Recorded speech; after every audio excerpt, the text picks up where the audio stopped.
E Álvaro Dias, do PSDB, o senador mais bem votado nas eleições deste domingo, escolhido por 77% dos votos válidos no estado do Paraná e que recebeu o maior percentual de votos em comparação ao colégio eleitoral que o Paraná representa. Foram 4.101.848 votos. É muito voto, senador. Boa noite, bem-vindo aqui ao nosso jornal. Boa noite. É uma votação que me emocionou muito e eu usei inspiração do Milton Nascimento para dizer que é para se guardar no coração, não é? É uma coisa para se guardar no coração. Mas é muita responsabilidade e é com humildade que eu tenho que encarar esta realidade. É trabalhar muito para corresponder a essa expectativa enorme. Eu tenho certeza que a motivação é imbatível, né? Com uma votação como essa, você fica motivado para exercer a função com muito entusiasmo. Senador, o senhor já foi acionado pelo candidato Aécio Neves para fazer campanha aqui no Paraná. A gente imagina que com essa votação o senhor está mais cotado, inclusive, que o governador aqui do estado, Beto Richa. Olha, o Aécio está nos convocando para uma reunião amanhã em Brasília, o governador também irá, às 15 horas, em Brasília, no Memorial JK. Isso é simbólico até, né? Juscelino Kubitschek, mineiro, um grande presidente, e lá dará largado o Aécio na sua campanha do segundo turno amanhã às 15 horas. Eu vou me colocar, já falei com ele ontem por telefone, me coloquei à disposição para cumprir missões. Provavelmente eu terei que ir para outros estados, né? Já há chamamento da Rondônia, do Acre, do Mato Grosso do Sul, do Pará, onde temos ainda candidatos do PSDB disputando o segundo turno.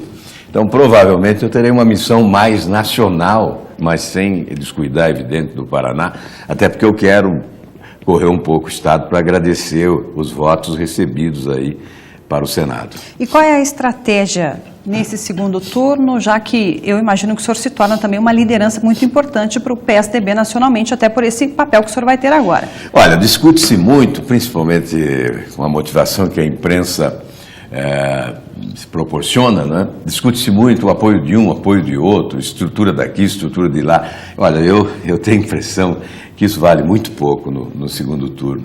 O eleitor dispensa o intermediário, ele decide por ele mesmo, ele sabe o que ele quer, sabe onde ele quer chegar. E certamente há um ambiente de mudança no país. Foi o que levou o Aécio para o segundo turno. Aí perguntam, mas e a Marina, é importante? Claro que é importante, todo eleitor é importante.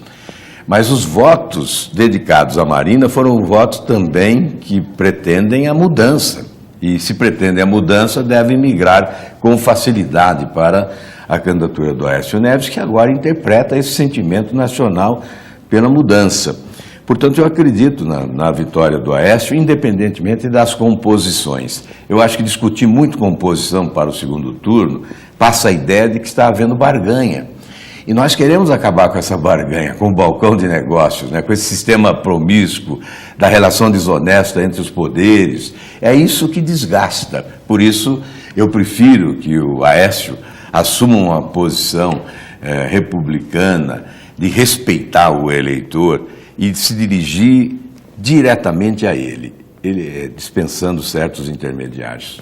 Essa barganha que o senhor falou, senador, ela tentou ser colocada aqui na campanha, na disputa aqui pelo Paraná, pelos seus adversários, em uma entrevista que o senhor deu em 2012, criticando o governador Beto Richa aqui no estado. O senhor comparou ele com o governo federal que o senhor tanto critica do PT. Falou de barganha, de corrupção, de gastos em publicidade.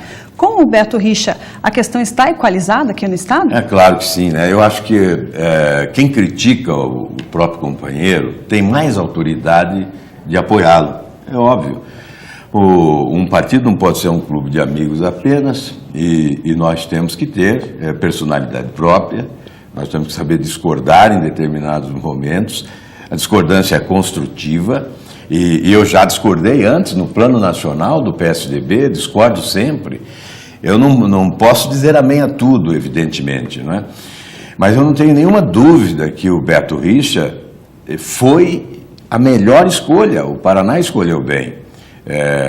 As circunstâncias determinam a escolha e disparadamente foi a melhor alternativa e por isso foi escolhido e foi vitorioso no primeiro turno, sobretudo na campanha sobre reagir aos ataques recebidos, né, com parcimônia, com prudência, com frieza, com cautela, e por isso venceu já no primeiro turno. Eu desejo a ele um ótimo mandato, quero colaborar na medida do possível, de Brasília, do Senado, estarei à disposição para colaborar, para que ele possa fazer um grande mandato. E caso o Aécio Neves seja eleito, eu imagino que o senhor pode também assumir um ministério. É cedo para falar sobre isso, mas é uma possibilidade, senador. O senhor assumiria? Olha, não devemos falar, né? Porque... Ele precisa ganhar ainda, né, a eleição, mas é uma possibilidade. Primeiro precisa ganhar a eleição e depois nós temos que trabalhar na direção de uma escolha competente. Ele tem que escolher em razão da competência, da probidade, da qualificação de cada um dos seus ministros. Primeiro tem que reduzir o ministério, né? Diminuir pela metade. É muito ministro, né? 39 ministros, 20 já é suficiente. Então vamos ter menos ministros. E eu vou colaborar de qualquer maneira. Quero ser solidário, colaborando para que o Brasil possa mudar mesmo para valer, com as reformas importantes. É preciso promover reformas. O Brasil não andou depois do Plano Real, não fez reforma alguma. E por isso o país não está crescendo, ele está amarrado a estruturas superadas, retrógradas, que amarram o crescimento econômico. O Brasil não cresce, está crescendo de forma insuficiente, o crescimento é pífio, esse ano não chega a 1%, e o país tem potencialidades extraordinárias, tem riquezas incríveis.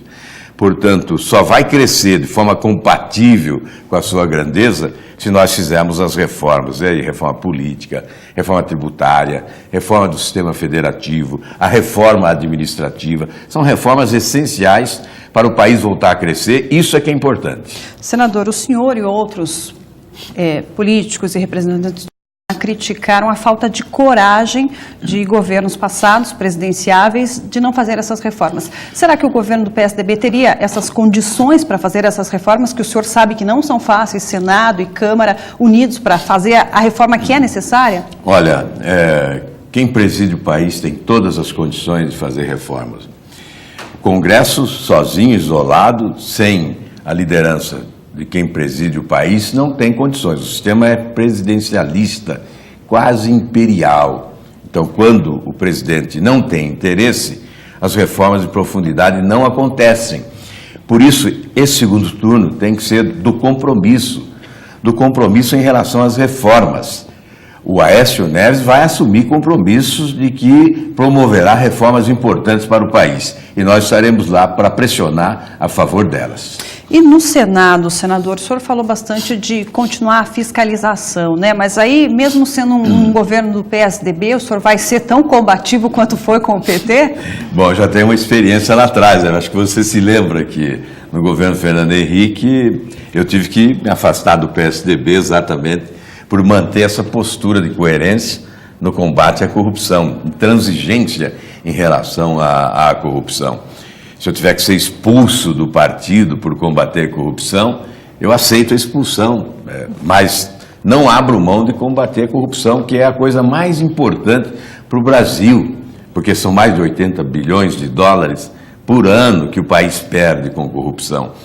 Então, sem dúvida, se nós não reduzirmos os índices de corrupção no Brasil, nós também não vamos alcançar índices de desenvolvimento compatíveis com a nossa grandeza. Eu digo sempre um dado que por si só, justifica esse combate à corrupção. Se nós tivéssemos índices de corrupção semelhantes ao da Dinamarca, a renda per capita do brasileiro seria 70% maior. Cada brasileiro estaria ganhando 70% a mais. O salário de todos aqui seria 70% maior. Portanto, é claro que essa é uma prioridade, combater a corrupção, seja qual for o governo. Agora, falando um pouquinho do cenário paranaense, senador, o governador Beto Richa teve algumas rusgas por empréstimos que não foram liberados aí com o governo federal, isso a gente já debateu bastante aqui no estado, mas também reclamou muito de que recebeu um governo com muitas dívidas do ex-governador Roberto Requião. Agora ele entra para um novo mandato, o que é que o senhor acha que vai ser a química desse mandato? Segundo ele, a casa está organizada. O que é que o Paraná precisa? Olha, certamente ele terá maiores facilidades, especialmente se o Aécio for presidente. terá uma ponte reconstruída, ligando o governo federal ao governo estadual, com um repasse de recurso mais generoso, com facilidades administrativas. Portanto, pode fazer um mandato superior ao primeiro. É o que nós desejamos. E eu repito, da minha parte, toda a colaboração.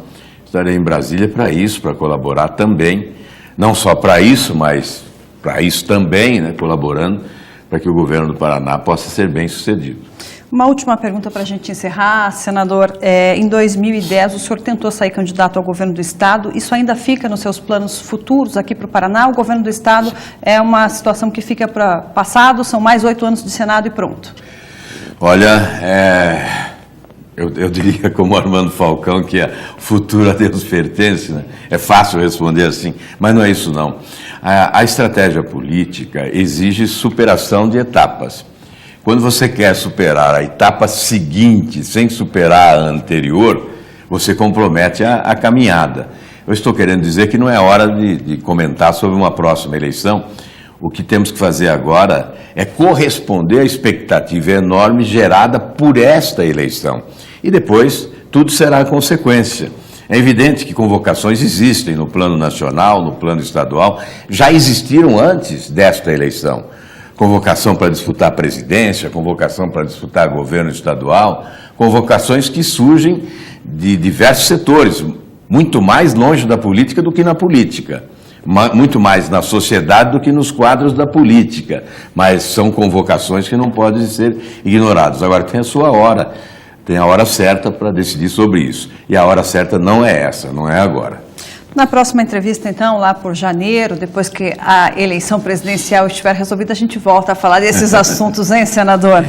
Muito obrigada. Janeiro é cedo também, por esse assunto mas, é cedo. de repente, com a definição presidencial, a gente já articula um outro presidente. Já começa a sinalizar, aí sim, mas ainda não para decisão. Tá certo. Senador, muito obrigada pela disponibilidade. Então, até uma próxima oportunidade. Agradeço. E mais uma vez, muito obrigado ao Paraná e por essa votação emocionante. Um abraço a todos. Obrigada, senador.